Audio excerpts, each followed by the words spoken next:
Terima kasih Bapak Dedi. Monggo Bapak Ibu yang ada diskusi atau masih ada unek-unek yang perlu disampaikan berkaitan dengan pengembangan ataupun kolaborasi dengan IoT nanti seperti apa, misalnya nanti Bapak setelah pulang dari sini pengen mengembangkan pola Omega nanti dikombinasikan dengan IT nanti seperti apa, monggo kalau ada diskusi, monggo Bapak ada diskusi Pak.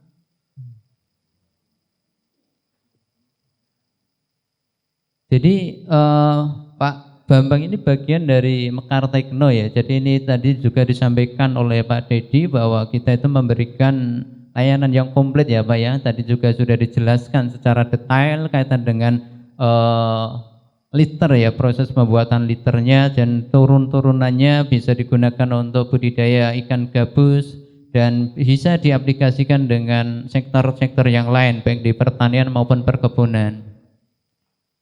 Baik, Bapak Ibu, jika tidak ada diskusi, ini kita lanjutkan ke sesi temu bisnis ya Pak ya, atau istirahat sebentar Pak? Sebentar Pak.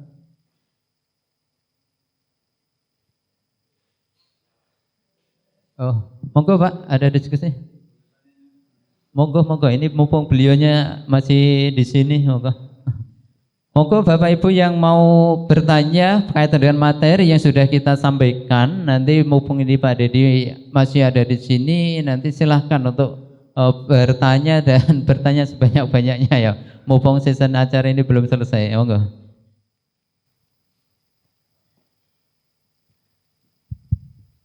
Assalamualaikum warahmatullahi wabarakatuh. Saya kebetulan bukan praktisi, tapi sering mencoba dan selalu gagal. Pernah mencoba ternak lele gagal, ternak ayam gagal. Ini kucing yang paling banyak di rumah sekarang. Terkait dengan ikan gabus di tempat kakak ipar istri saya, berarti sama-sama anak menantu Pak ya, di Gresik. Malah justru ikan gabus di sana itu dikatakan sebagai ikan liar, ikan pengganggu. Sehingga paling mahal itu dibeli dengan harganya 16.000 1 kilo. Itu aja harus diantar dari Gresik ke Lamongan, baru laku segitu. Kalau hanya di lokal kisaran sekitar 8.000 9.000 per kilonya. Nah, apakah ikan gabus yang liar seperti itu bisa diantarkan menjadi indukan ternak yang kita budidayakan. Terus yang kedua terkait dengan ayam tadi itu, apakah memang harus di kandang atau diliarkan? Yang kita,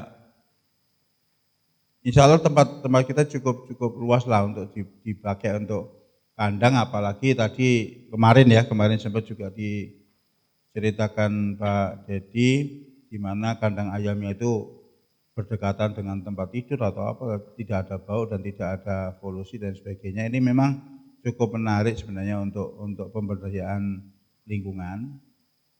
Yang ayam, apakah memang harus berkandang, apa yang bebas, mungkin perlakuannya berbeda antara yang ada kandangnya atau yang bebas.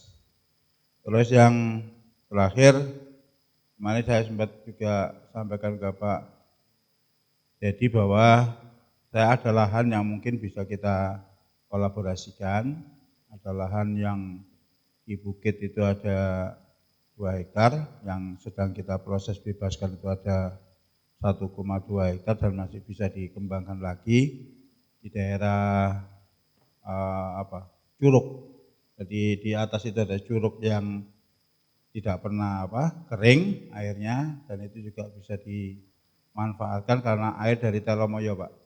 Ini di daerah Sumawono. Jadi airnya itu dari Gunung Telomoyo, tidak kena polusi sama sekali airnya. Itu saja mungkin yang entah itu informasi, entah itu juga pertanyaan, monggo nanti bisa disampaikan. Mas.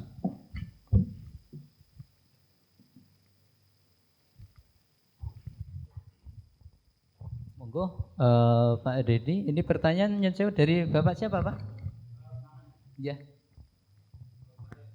Bapak Nur Said dari mana, Pak?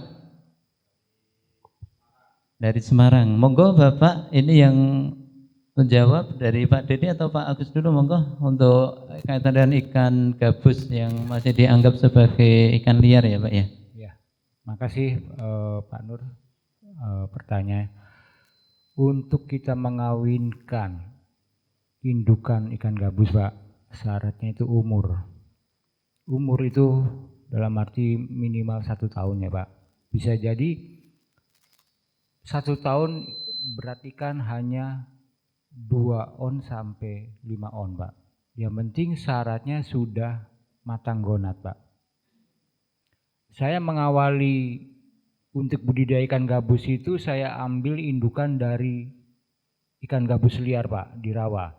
Di Semarang sangat banyak itu, Pak, di daerah terminal itu ya, Pak, saya lihat. Dan Bapak bisa, kalau bisa beli indukan ikan gabus ini bukan dari nyetrum, Pak. Minimal itu pacing deger, Pak. Indukan hanya rusak itu di mulut kan, Pak. Setelah mengetahui jantan dan betinanya, Bapak siapkan, mungkin ini ada gambarnya Mas ya, untuk ini ya. Terus, nah ini Pak, saya ini indukan ini 3 on, Pak. Kelihatan itu perut yang sebelah kiri itu yang betina, Pak, yang sebelah sana itu jantan. Kalau di sana sudah mendapat ini, kita taruh di tempat terpal ataupun gorong-gorong, Pak, yang intinya wadah nggak bocor, ukuran 1x1, tinggi 80 cm, Pak. Nanti di atasnya itu diberikan eceng gondok untuk menyimpan. Kalau ikan gabus ini bertelur, dia akan nempel di eceng gondok itu, Pak, untuk amannya. Kakabannya bukan dari induk seperti ikan lele, karena eceng gondok lebih halus. Peralatannya untuk menyuntik itu hanya Ovafrim, Pak. Ovafrim itu harganya 550.000 untuk 10 pasang indukan. Kalau di sana susah, kalau nggak lupa kita membeli cairan infus, kita bisa menggunakan air kelapa. Perbandingannya itu dari 1 kilo ikan itu 0,5, Pak, dosisnya.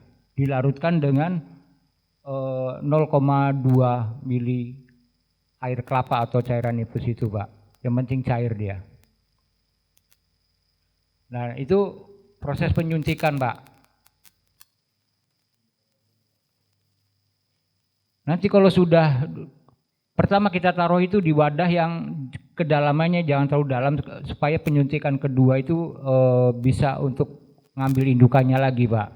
Setelah 2 kali penyuntikan, baru ikan itu kita taruh di tempat yang ukuran 1x1 itu, Pak. Kenapa? Supaya proses pencampuran sperma jantan itu untuk masuk ke telur bisa maksimal gitu, Pak. Tidak di tempat yang terlalu lebar, tapi 1x1 disempitkan gitu, Pak. Dan telur yang didapat itu, Pak, dengan berat 3 on itu 8.090 butir, Pak, telur yang berwarna kuning itu telurnya, Pak. Begitu dia menelur, besok pagi kita ambil dengan serokan teh, Pak. Kita pindahkan ke pendederan 1 dengan ukuran itu 2,5 kali 1,5 sudah cukup, Pak, untuk pendederan pertama dengan isi kurang lebih 5.000 sampai 8.000, 9.000-an lah, Pak. Nanti dari situ nunggu 1 tahun lagi dengan minimal kita dua indukan kita nyuntik, Pak. Dengan harapan tahun ke depan ini perkawinan ini bisa dianakan 2 indukan ini, karena kita kawinkan dengan satu darah nggak akan bagus Pak, seperti itu.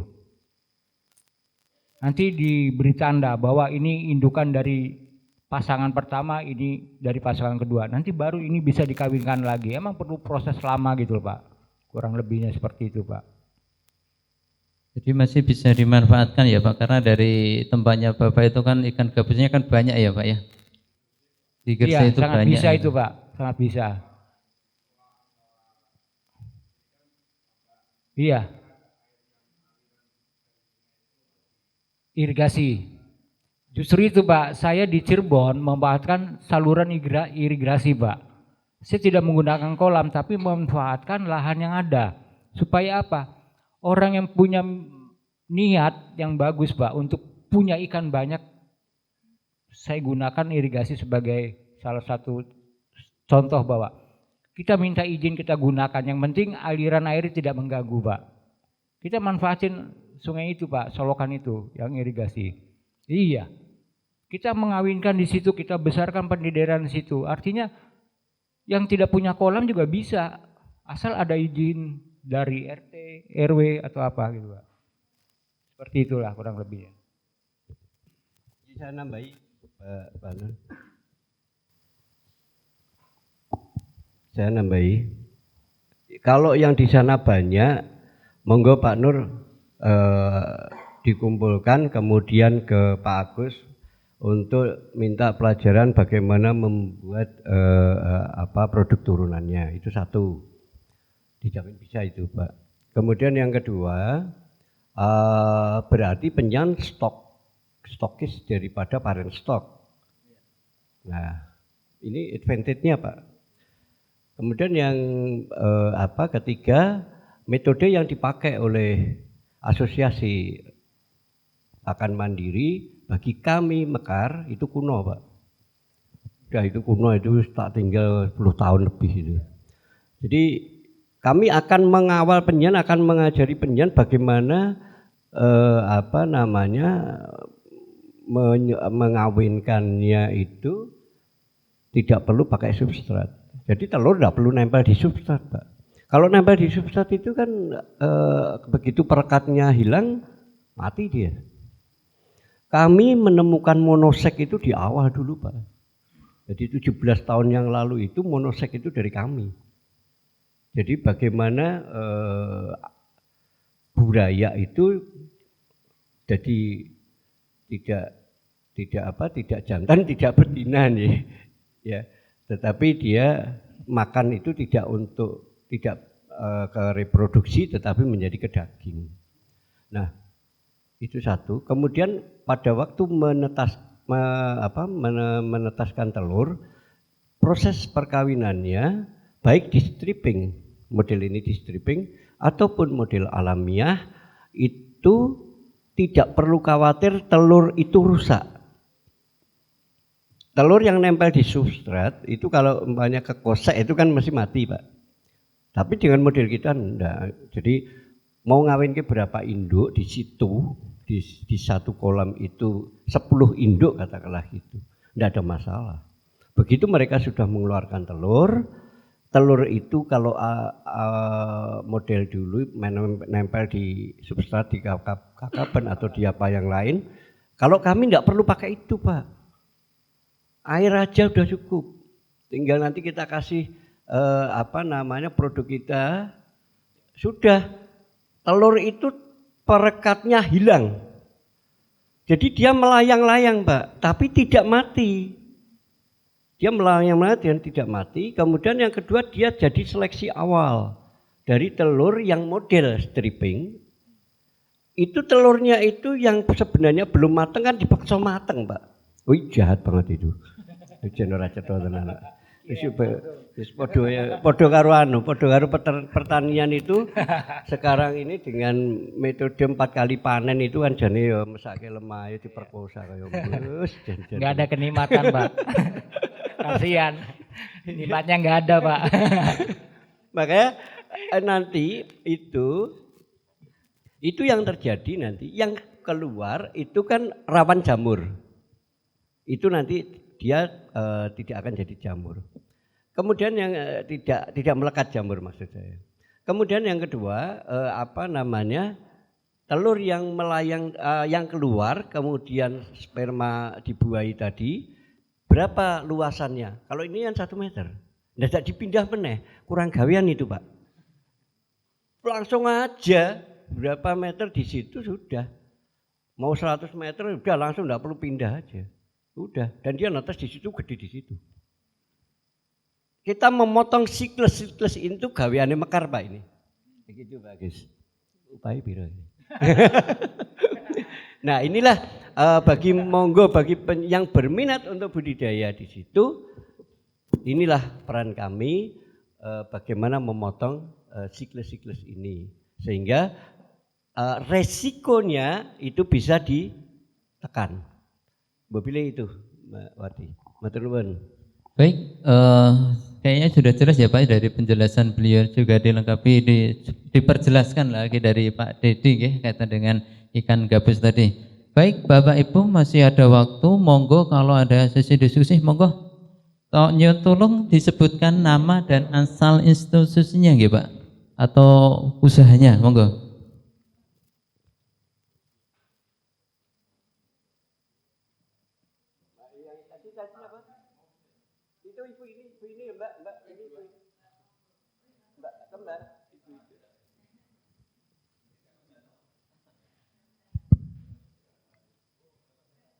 Bismillah. Assalamualaikum warahmatullahi wabarakatuh. Agus Purwanto Pak dari Madiun, dari Yayasan Al-Ikhlas Madiun.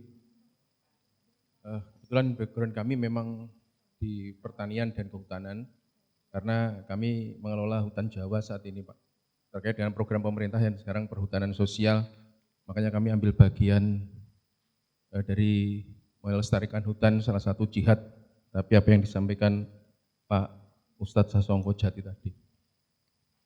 Yang perlu kami tanyakan ke Pak Agustono terkait dengan budidaya ikan gabus, tentu harus endingnya ke hilirnya Pak ya. Jadi apakah kolam ini secara ekonomi itu bisa masuk dalam arti kata ya memang menguntungkan. Ya, pertama yang kami tanyakan di mana kita memperoleh bibit ikan gabus, khususnya di daerah kami mungkin Jawa Timur ya, yang di Madiun, dengan harga berapa dan sistem kolamnya itu seperti apa Pak yang paling efektif? Apakah kolam bioflok atau kolam tanah atau kolam apa yang paling efektif untuk pembesaran? Kalau mungkin pemijahan itu mungkin kami terlalu awam dan terlalu sulit karena perlu teknologi dan perlu keahlian khusus. Dan alhamdulillah mungkin Mekar Tekno bisa memfasilitasi itu untuk teknologinya. Yang penting kami yaitu gimana caranya bisa beternak ikan ataupun yang lainnya itu dengan nilai ekonomi. Karena sekarang yang paling penting apapun produknya itu biaya yang murah terkait produksi Pak. Mungkin ada beberapa terobosan dengan magot dan lain sebagainya. Itu berarti akan mengurangi biaya produksi. Dan saat ini biaya produksi yang paling mahal Pak, di apapun di negeri ini, itu paling mahal. Oke. Apapun dari mulai tanaman, pertanian, peternakan, dan lain sebagainya itu biaya produksi sangat mahal. Karena bombardir kimia sintetis itu sangat mempengaruhi pola pikir petani seluruh Indonesia Pak. Ya kan? Ini sangat mempengaruhi, apalagi sekarang pupuk subsidi kimia itu seperti narkoba Pak. Petani kita itu diracuni terus dengan pupuk kimia. Bukan berarti pupuk kimia itu tidak baik, ya baik, tapi ya harus banyak dikurangi. Tentu kita terobosan organik yang harus kita kedepankan, karena tadi yang disampaikan Pak Ustadz tadi, gimana cara kita menyajikan untuk generasi bangsa ini halalan dan toyiban. Enggak cukup halal tok, halal tok kan banyak Pak. Tapi yang toyib, yang baik itu tentunya harus kita pikirkan ini. Dan pertemuan ini sangat baik sekali dan Mekar Tekno sebagai pelopor ini mudah-mudahan Allah berikan tambahan kebaikan untuk panjenengan semua. Itu Pak yang tadi yang saya lanjutkan ikan gabus, gimana cara saya mendapatkan bibit ikan gabus yang baik tentu, karena bibit modal awal untuk pengembang biakan, mungkin langsung ke pembesaran Pak. Dan nanti biar lebih mudah kami untuk mengaplikasikannya, itu terus pakannya pakan apa aja selain maggot, maksudnya selain pakan mandiri, apakah pakan yang dijual di pasaran seperti pellet dan lain sebagainya itu bisa ini, dan nilai ekonomisnya berapa, dari mulai satu itu yang pertama. Yang kedua predatornya apa Pak? Yang pertama tadi kolam yang terbaik itu apakah kolam terpal, apakah kolam tanah atau kolam beton atau apa, terus air yang mengalir atau yang tenang dan lain sebagainya. Tentu untuk teknis nanti akan ini khusus lah kalau yang masalah teknis. Dan masalah bibit dari mana kami dapatkan untuk terutama di daerah Jawa Timur khususnya Madiun dan sekitarnya. Terus yang ketiga masalah pakan, ya, pakan apakah pakan pelet itu bisa seandainya hanya pakan pelet gitu, tidak menambah ini, mungkin kalau nambah ini bisa tambahan-tambahan ini aja. Itu nilai ekonomisnya berapa Pak? Tadi panjenengan sebutkan bahwa 1 kilo pakan itu menjadi 1 kilo ikan. Mungkin bisa lebih 1,2 mungkin ininya. Apa istilahnya itu OCR-nya Pak ya? Iya. Itu. Jadi kalau mungkin dari nilai pakan tadi dari 12.000 menjadi 16.000 per kilogram dengan harga per kilogram 50, maka tentu ada jaminan nanti Pak pembelian. Tadi kami sebutkan dari Bapak yang dari Semarang itu cuma harga 16.000, kan saut sekali. Kalau memang itu bisa 50.000 akan membantu sekali nggih. Ini mungkin itu bukan yang budidaya, ini yang konvensional yang ada di lapangan. Itu mungkin Pak pertanyaan, nanti mungkin banyak teman-teman yang mau nambahi karena waktunya juga ini. Terima kasih. Assalamualaikum warahmatullahi wabarakatuh. Waalaikumsalam warahmatullahi wabarakatuh. Ya, makasih Bapak yang dari Madiun. Jadi rencana saya ini ada kerjasama antara pakan mandiri dengan Mekar Tekno Pak. Pertama, di formula pakannya Pak. Harapannya dengan masuknya formula dari Mekar Tekno akan menghasilkan bibit yang berkualitas Pak, tahan penyakit. Kedua, ada perubahan rasa dari daging gabus tersebut Pak, yang seperti terjadi di ayam. Daging ayam jadi manis Pak, harapannya daging ikan bisa seperti itu Pak. Nanti masalah bibit sama, akan diperlakukan dengan formula yang ada di Mekar Tekno. Jadi Bapak akan menghubungi Mekar Tekno. Nanti dari saya garansi Pak 1 minggu. Jenis ikan apapun ada garansi Pak 1 minggu. Kalau ada kematian bisa diganti Pak. Itu hal yang selalu saya lakukan ke pelanggan saya Pak. Di Bogor, dimanapun, di Pekanbaru, di Kalimantan, garansi. Berapapun, mati semua ganti. Karena jangan sampai langsung patah semangat Pak pembudidaya. Bimbingan ada. Berapa banyak Bapak akan budidaya? Ayo. Nanti kedepannya juga harapan saya ada acara seperti ini lagi. Saya panggil dari kementerian Pak. Untuk lebih jelasnya Pak, dari tenaga ahlinya maupun dari gimana sih caranya kita mau mengajukan proposal, minta bantuan bibit sama mesin, bioflok. Tempat untuk budidaya tergantung, kita lihat lokasi Pak. Dari mana sumber air kita Pak? Apa di sana sudah ada kolam tanah? Kalau enggak ada, kita cari yang termurah dulu Pak. Investasinya, biaya termurah apa? Kita manfaatin alat yang ada, bahan yang ada. Syaratnya cuma satu, wadah yang tidak bocor. Mau kecil mau besar bisa Pak. Bapak bisa beli terpal atau mendapatkan terpal yang murah dari bekas baliho Pak. Itu banyak di mungkin Satpol PP ya Pak. Ada baliho yang gede Bapak buat, itu bisa dilakukan. Kalau Bapak punya kolam tanah, ada gambarnya coba Mas. Gambar kolam. Nah ini Pak. Ini kolam ini di daerah Purwakarta. Dari satu hamparan kolam 1000 meter persegi ini saya bikin semacam jaring apung. Di tiap jaring ini berbeda isinya. Ada ikan nila, ikan gabus, ikan belida, ikan kakap, ikan patin di sini Pak. Jadi satu.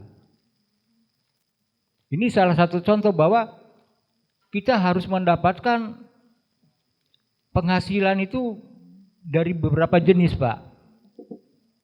Kalau kita sampai pembesaran, ikan gabus itu hanya bisa dibilang untuk celengan Pak. Per tahun, nilainya berapa? Ikan lain bisa didapat, kalau kita punya kolam lebar, kita banyak, lebih efisien Pak. Jaring. Cuma, jaring ikan gabus berbeda, harus diberikan tutup. Ada gambar selanjutnya.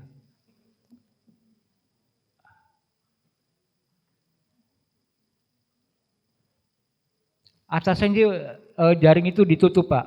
Supaya apa? Ikan gabus untuk memulai pertumbuhannya itu akan loncat Pak. Dia bermigrasi hidupnya. Kenapa? Setiap kali dia mau bertambah panjangnya dia akan loncat, dia akan pindah ke kolam sebelahnya Pak. Makanya kolam ini harus benar-benar terjaga keamanannya supaya ikan ini nggak loncat. Terus gimana cara supaya ikan ini dibikin stres? Bisa dari air hujan. Kalau air hujan turun dia pasti loncat Pak. Kalau loncat ini dia akan bertambah panjang. Pada saat bulan-bulan tertentu ikan ini akan gemuk, bulat. Artinya dengan panjangnya tetap berat badannya bertambah. Dia tambah besar ikannya tapi panjangnya tetap. Nanti bulan berikutnya dia akan memanjang lagi. Dia mengalami stres lagi loncat, dia memanjang loncat itu.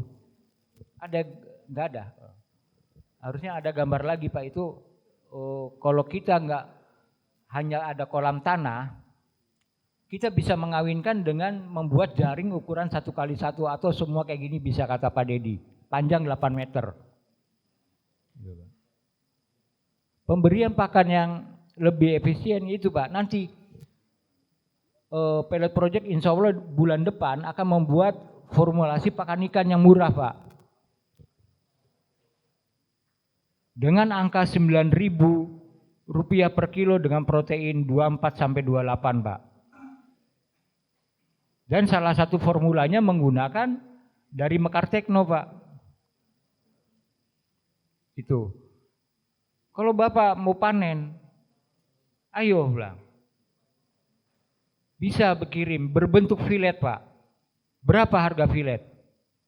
Untuk ke pabrik obat. Untuk ke pabrik obat juga kalau udah minta 7 kintal daging, artinya dia perlu 1,3 ton ikan gabus Pak. Berapa harganya? Mekar Tekno yang tahu. Bisa di atas 100, bisa di bawah 150.000 Pak. Tergantung nanti ke MOU dengan pembudidaya seperti apa. Dari situ limbah dari ikan gabus ini hasil dagingnya yang tidak terpakai bisa kita beli lagi Pak. Bapak kalau niat sini dagingnya aku beli lagi bisa Pak. Akan bertambah lagi. Bapak bisa membuat roti dengan dicampur bahan lainnya Pak. Dengan pisang kepok, Bapak ambil tepungnya, Bapak kerok buat tepung, ditambah kelor, di bawah tempe atau apa biar sehat. Nanti muncullah produk cemilan sehat Pak. Kayak gitu. Ya, cukup seperti itu Pak. Silahkan barangkali ada yang lain.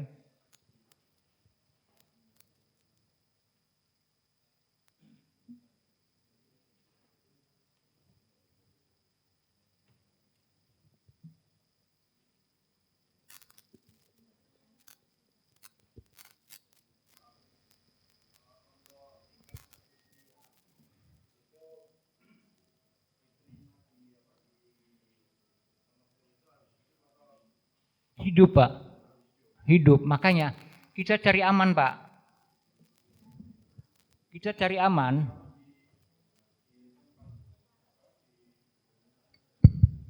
di kampung kami ini kan memang pertambakan. Ya. Tadi pertambakan. Di situ terus terang aja kan ikan gabus ini justru dijadikan salah satu bagian daripada hama. Iya, betul sekali. Pengganggu gitu loh, ikan Iya. pengganggu.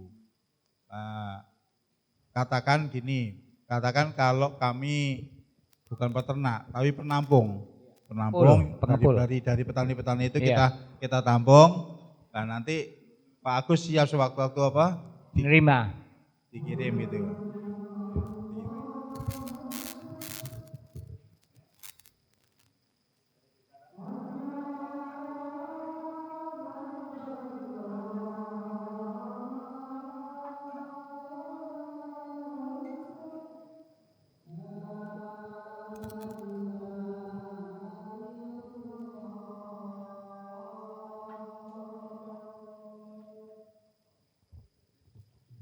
Baik, Bapak Ibu sekalian, ini berhubung sudah berkumandang azan, kita break dulu untuk isoma, nanti untuk sholatnya di masjid di sini, nanti acara selanjutnya kita lanjutkan habis isoma, nggih. Nanti kita masih ada tentang materi yang terakhir yaitu temu bisnis ya, temu bisnis gitu.